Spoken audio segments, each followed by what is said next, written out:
Hi, I'm Ellen Libby, a senior formulation chemist at 3V Sigma USA, and one of my specialties in the applications lab is comparing new hair gel prototypes to legacy formulations. If two gels are equivalent in transparency, texture, hold, flaking, and humidity resistance within our established thresholds, we can predict consumer acceptance of the new gel in place of the old. In this video, I'll introduce you to two of our hair gel testing protocols, first fixation and then humidity resistance. I will be testing a commercial product against two new hair gel prototypes formulated with 3V Sigma USA materials. Both prototypes are thickened with our Polygel HG, easy to remember since HG stands for hair gel, and contain HairFix STF as a fixative. Prototype B is identical to Prototype A except that it includes additional HairFix CLR. We'll see how this addition impacts the firmness and resistance of the hold. For the test, we use human hair swatches, apply a controlled amount of gel uniformly on each, and dry the swatches overnight in a chamber with controlled temperature and humidity.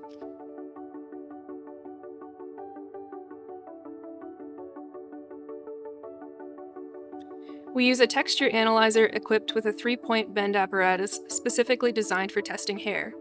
The instrument pushes into the hair and measures the force required to move the center of the swatch a set distance, which we interpret as the stiffness of the gel film.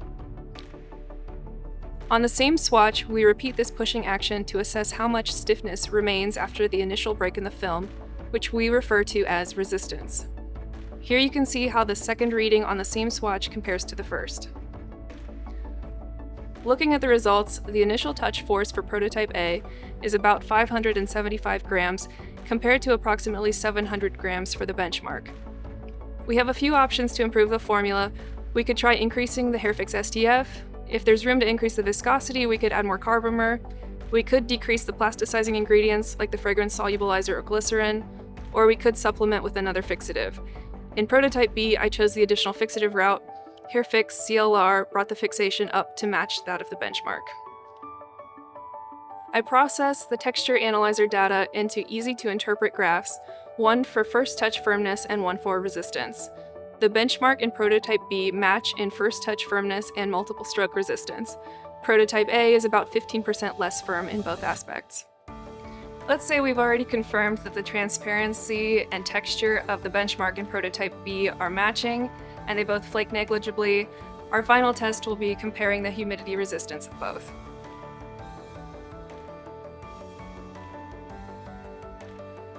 This test is also conducted on human hair, but with a slightly different setup.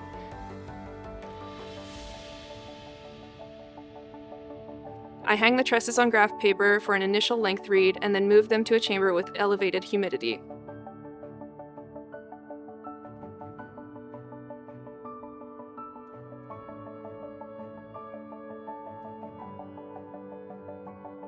Curled straight hair will revert to straight as fixation begins to fail.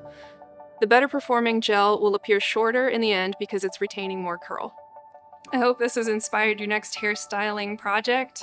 If you need any help with formulation, testing, or if you just want some raw material samples, you can fill out the contact form on 3vsigmausa.com. And you can tell them that the Gel Queen sent you. They'll know who you're talking about.